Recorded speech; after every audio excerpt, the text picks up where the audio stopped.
저를 소개합니다.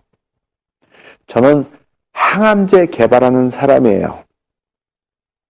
그래서 사람에 대한 수술은 안 합니다. 참견해가지고 다 연구하는 건 다 했지만은 수술을 안 해요.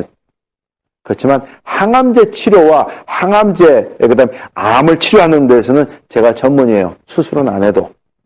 그러니까 이해하시고.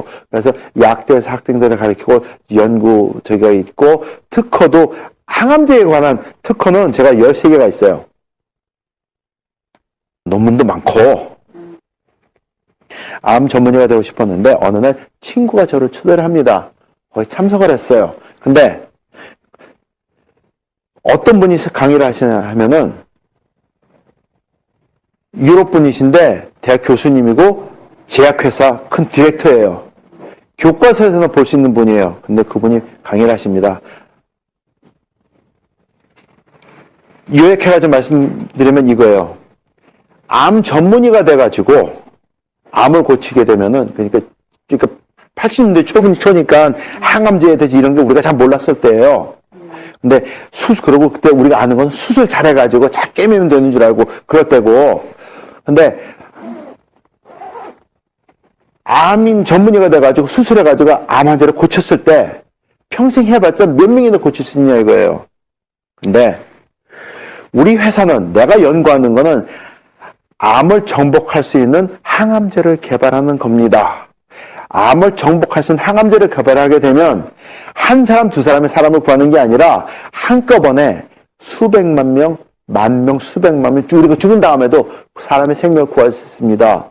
우리의 세계적인 관심은, 우리가 가지는 회사의 관심도 암을 정복하는 겁니다 하는데 너무 멋있어요. 보통 사람들 강의를 하게 되면 한 45분, 50분 강의를 하고 5분에서 10분 질문 받고 끝납니다. 근데 이분은 1시간 40분을 강의를 해요. 그리고 질문 받는 게 15분이에요. 근데 그 2시간이라는 시간이 10분 안에 다 지나가는 것 같아요. 너무 인텐시브하고 익사이팅한데 그걸 어떻게 벗어날 수가 없어요. 그래가지고 고민을 했어요. 그리고 다짐을 했습니다. 나는 과학자가 돼가지고 암을 정복하는데 하겠다. 의사가 되는 건 조금 밀어놓고 이게 더 멋있는 것 같아가지고 싹 길을 바꿨어요. 그러고 그때부터 화학과에 들어가서 암 그거 하는 거 합니다. 근데 뭐 의대에서도 연구하고 하는 거 다 해요. 항암제 이거 하는 거 연구에 빠져들면 건 너무 재밌어요. 그리고 그때는 또 새로운 암이라는 그에 대한, 그러니까 메커니즘에 대해서 막 공부하니까 너무 익사이팅해요. 완전히 미지 세계가 열리는데, 그래서 빠져들 했는데, 해가지고 이제 학위를 받았습니다. 받고, 펄드 약대에 가가지고, 진짜 암 연구반대 빠져들어서 임상실험에도 참여하고 하면서 합니다, 지금. 하고, 그러면서 약을 개발을 했어요, 항암제를. 얼마나 좋으냐 하면 우리 현재 기준적으로 나오는 항암 치료에 쓰는 약들 있죠. 그거보다 10,000배가 셉니다. 10,000배가 세요. 동그라미가 4개예요. 4개가 더 붙는 겁니다. 엄청 좋은 거예요. 근데 요즘 우리가 아시지만 항암 치료하면은 제일 무서운 게 뭐죠? 부작용이에요. 면역기관이 무너지기 때문에 오는 문제입니다. 근데 면역기관을 건드리지를 않아요. 오히려 활성화시켜요. 그리고 정상세포는 안 건드립니다. 환상적인 약이 발견이 됐어요. 연구를 해가지고 했습니다. 발견했잖아요. 하고 나서 저는 교편을 잡았어요. 시카고에서. 그리고 또 제 실험실을 차리고 학생해가지고 연구를 합니다. 항암제 개발을 해요. 근데 미국에서는 약이 되려면은 식약청에 허가를 받아가지고 임상실험을 해야 됩니다. 1차, 2차, 3차, 4차까지 해야 돼. 항암제 개발할 때는. 그리고 보통 약이 하나 나오려면은 1 빌리언 플러스가 듭니다. 1 빌리언 플러스라면 동그라미가 9개 달러예요. 한국에서 뭐 제약회사가 뭐 이러쿵저러쿵 얘기 나오죠?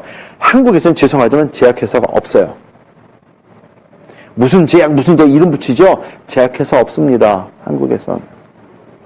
제약품을 미국에서 받아다가 파는 판매업소들이에요. 그리고 자기네가 꾹짝꾹짝 해가지고 한약 좀 섞어가지고 고약같이 만들어가지고 약같이 파는 거. 한국 사정에 맞춰서 그거밖에 없습니다. 죄송하지만 제가 말하는 한국 개념이 아니라 미국 개념이에요. 제가 뭐라 그랬죠? 전 미국 사람입니다. 미국에서 공부했고 미국 개념으로 봐요. 임상실험이 돼야지만 약이 나옵니다. 엄청나게 돈이 많이 들어요. 근데 그렇게 좋은 거 개발한 거는 임상실험이 허락이 떨어지질 않아요. 이렇게 딱 개발돼가지고 했을 때는 제약회사 사람들이 막 난리가 나서 이거는 우리가 평생 찾던 그런 약이다 해가지고 오는데 FDA가 승인 허락가 떨어지면 임상실험 절대로 못합니다. 임상실험 안 떨어져요. 근데 시카고에서 교편 잡고 개발한 약도 별로 좋지 않은 것들이 있어요. 그런 것들은 임상실험에 떨어져가지고 유럽에서 3차 임상실험까지 들어갑니다.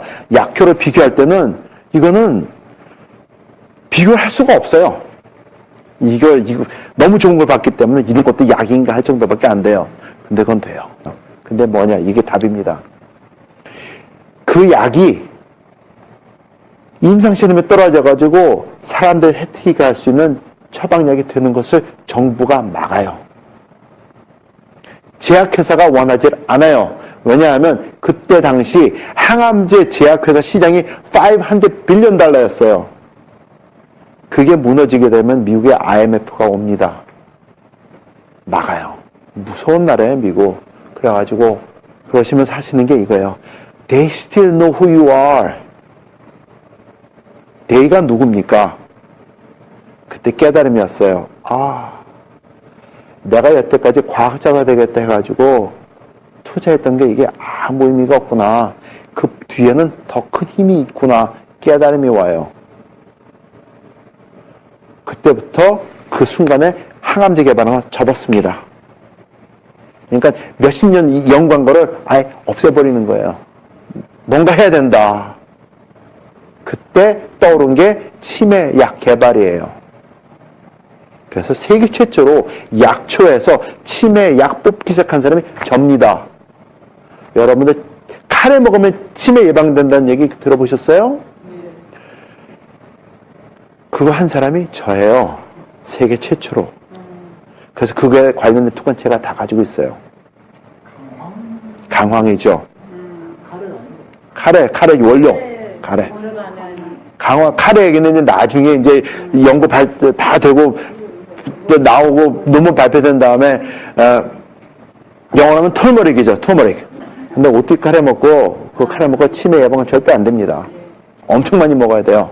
아까 말씀드린 게 하루 아침 저녁 식사 때마다 한 15그릇씩 카레 먹으면서 매일같이 15그릇씩 먹으면서 한 20년 먹으면 효과 나요. 하루도 안 빠지고 먹어야 됩니다. 그 대신 그거는 아니란 소리죠. 그래서 그거 아까 말씀드렸어요. 어쨌든 그건 카레 얘기고, 자 이제 치매약을 개발하기 시작했어요. 그게 이제 아까 4시부터 말씀드린 거고, 거의 결론은 이겁니다. 치매도 예방이 가능하고 치료가 가능합니다. 근데 전제 조건이 있어요. 조기 발견을 해야 되고, 문제가 있다는 것을 인정을 해야 돼요. 무슨 질병이든지 조기 발견이 가장 중요하고요. 암도 마찬가지지 않습니까? 그 다음에 내가 암이 있다는 것을 인정을 해줘야지 돼요. 치매도 마찬가지입니다. 그러면은 회복이 가능하고 예방이 가능합니다. 치매의 경우랑 암은 좀 달라요. 암 발견됐을 때는 나 죽었구나, 살려주세요, 이렇게 오는데, 치매의 경우는 나는 아직 아니야. 왜? 옆에 사람 비교했을 때 걔보다 아직 내가 상태가 좋거든, 똑똑하거든, 그러면서 넘어가요. 그건 아니거든요. 암이랑 비교해서 볼 때는 초기 일기입니다 했을 때 일기에 괜찮아요. 한 말기까지 가야지 걱정을 하지. 그런 사람 한 명도 없습니다. 암에 대해서는. 근데 치매에 대해서는 사람들이 굉장히 관대해요. That is wrong. 근데 설문조사 했을 때 사람들이 무서워하는 거는 암보다 치매를 더 무서워합니다. 근데 반응하는 거는 전혀 반대로 반응해요. 이해가 안 돼요. 근데 그거 아니에요. 근데 치매는 다스리고 예방할 수 있고 할 수 있습니다. 근데 이제는 이제 그게 아까 한 거고, 그래서 제품도 나와 있고 할 수 있습니다. 과거로 증명된 거 된 거예요. 근데 이제는 암으로 다시 돌아갑니다. 자, 항암제 개발하는 거 접고 이제 치매하는 걸 하는데, 원래 송충이가 손님 먹고 산다고 이게 떠나지를 않아요. 근데 여태까지 수십 년 연구하고 공부하고 했던 게 정리가 되기 시작을 합니다. 하나씩. 근데 답이 나와요. 그게 이거예요. 90년대 초반입니다. 암은 정복할 수 있는 게 아니다. 암은 다스릴 수 있는 거다. 다스려야지만 된다가 답입니다. 깨달음이 오는 거예요. 제가 여태까지 공부했던 거랑 전혀 별개의 일입니다. 오야. 근데 그 답밖에 떠오르는 게 없어요. 그래서 그럼 뭐 다스리려면 어떻게 해야 되는데, 그래서 고민을 하면서 학생들 앞에서 얘기를 했어요. 학생이라는 게 이제 앞에 앉아있는 학생들이 거기는 포스닥도 있고, 그 다음에 대학원생들도 있는데, 이 얘기를 했어요. 여러분들, 우리 학교가 항암제 개발하는데 세계 1위고 2위고 막 따집니다. 그리고 굉장히 유명합니다. 근데 암을 그러니까 우리가 개발하는 게 정답은 아닙니다. 여러분들 학위받고 해야 되는 건 이해는 하지만 그게 방법은 아닙니다. 암은 다스려야 됩니다. 그게 더 중요합니다. 예방해야 됩니다. 그걸 했어요. 그러고 나서 이제 제거 하고 이제 딴 강의하고 했는데 위층에서 전화가 와요. 올라갔어요. 그랬더니 선생님이 불러요. 그랬더니 내가 왜 너 불렀는지 아냐 그래요. 가슴이 철컥하는데 알죠. 네, 모르겠는데요. 그랬어요. 그랬더니 그래? 보시더니 너 우리 학교 우리 디파트먼트가 왜 세계적으로 유명한지 아니? 그래요. 예, 압니다. 너 왜 우리가 너를 교수로 불러왔는지 아냐? 예, 압니다. 그러면은 너 학생들 앞에서 이단적인 방언을 할 수 있냐? 그래요. 그렇게 하려면은 네가 알아서 짐 싸고 나가든지 아니면 조용히 네가 연구하는 거 하고 조용히 지내라. 그게 답이에요. 오케이? 알겠습니다. 어렵게 교수가 됐는데 오케이. 저 그때 입을 막았어요. 한참 지나가지고 한 10년 후에 한국 프로그램을 보는데 생로병사의 비밀이 나옵니다. 근데 거기에 나오는 게 이거예요. 젊은 의사들이 나와가지고 얘기하는 게 암은 정복할 수 있는 게 아닙니다. 암은 다스려야 됩니다. 그 프로그램 여기도 어디 있을 거예요. 제가 가지고 다니니까 그 얘기를 하는 거예요. 제가 너무 감격을 했어요. 오 마이 갓. 제가 얘기한 걸 사람들이 듣고 했다는 생각은 안 합니다. 그런 거는 안 믿지만은 누군가 같은 생각을 하는 사람이 곧 한국에서 의사가 나와가지고 TV 프로그램에서 얘기했다는 게 제가 너무 감격을 했어요. 그래가지고 너무 흥분해가지고 밤에 잠을 못 잤어요. 근데 거의 비슷한 시기에 존스 홉킨스 캔서 센터에 있는 주임 교수가 좌담하면서 얘기하는 게 이거예요. 암은 정복할 수 있는 게 아닙니다. 아직까지 우리가 투자를 했지만은 암은 왜 일어나는지 모릅니다. 그 대신 다스릴 수는 있습니다. 다스리는 방법이 최고입니다. 그 얘기를 하시는 거예요. 너무 감격했어요. 그때부터 이제 쉽게 여러분들에게 그 말씀을 나눠드려요. 그래서 한 10년이 넘었죠, 지금. 그게 시작입니다. 자, 그러면 이제 그거에 대해서 말씀드릴게요. 나이가 들면서 찾아오는 질병들이 있습니다. 자, 잘 들으세요. 암이 있고 당뇨가 있고 심장질환이 있고 녹내장이 있고 치매가 있습니다. 맞습니까? 맞습니까? 어떻게 생각하세요? 예. 고개 끄덕끄덕 하신 분들이 계시는데 아닙니다. 나이가 들면서 찾아오는 질병은 녹내장과 치매밖에 없습니다. 암과 당뇨와 심장병은 어린아이들도 있어요. 어린아이들의 저 질병이 있으면 우리 뭐라 그럽니까? 성인병에 걸렸다고 합니다. 그리고 어린아이들이 암과 당뇨, 심장병 있지 않습니까? 그거는 100% 부모 잘못이에요. 다시 말씀드릴까요? 100% 여러분 잘못입니다. 할머니, 할아버지 잘못이고 부모 잘못이에요. 100%. 그럼 유전적으로 문제 있는 거 있잖아요. 예, 있습니다. 근데 그것도 부모 잘못이에요. 뱃속에서부터 그렇게 만들었기 때문에 부모가 몸을 못 다스렸기 때문에 이런 깨달음이 옵니다. 당뇨약 드시는 분, 콜레스테롤 약 드시는 분, 그 다음에 혈압약 드시는 분, 혈압약 먹고 콜레스테롤 약 먹고 당뇨약 먹고 질병이 나신 분 손 들어보세요. 약 먹고 나신 분. 없습니다. 평생 먹어야 된다 그래요. 그러면 그 다음 질문이 이거예요. 먹고 낫지도 않는 약을 왜 먹습니까? 안 먹으면 죽는다 그러니까. 당뇨경은 합병증이 와가지고 고생한다 그러니까. 그거 아닙니다. 그런 질병들, 제약회사는 먹고 낫는 약은 절대로 안 만들어요. 증상 완화는 계속 시키고 그 다음에 1년, 2년 지나면은 후유증이 꼭 따라와야지 돼요. 후유증이 없는 약도 안 만들어요. 그래서 콜레스테롤 약 1년 먹고 2년째 들어가게 되면 뭐라 그러죠? 우리 간 검사합시다. 그래요. 문제 있으면 약 또 팔아먹어야 되니까. 혈압약 1년, 2년 먹죠? 그러면 우리 간 검사합시다 해요. 약 또 팔아먹어야 되니까. 그 패런이 있어요. 제 친구들 중에 제약회사 높은 간부들이 많아요. 높은 있는 친구들이 있는데, 저희들이 이제 내놓고 얘기 같이 공부하고 그랬으니까.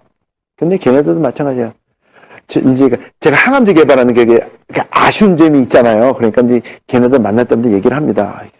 혹시 걔네가 마음이 변해가지고 픽업해가지고 개발하지 않을까 하는 게 있어가지고 했더니 어느 날 딱 불러요. 그러더니 그때 물어보지도 않았는데 가더니 야, 네가 어떤 과학자고 어떻게 연구해가지고 하는지 나 믿는다. 100% 믿는데 네가 만든 그 약과 그 서류가 오늘 내 앞에 와 있다고 했을 때 나 사인 못한다 그래요. 왜? 내 잡은 우리 회사가 돈 버는 게 목적이지 사람 구하는 게 목적이 아니기 때문에. 섬찟하죠?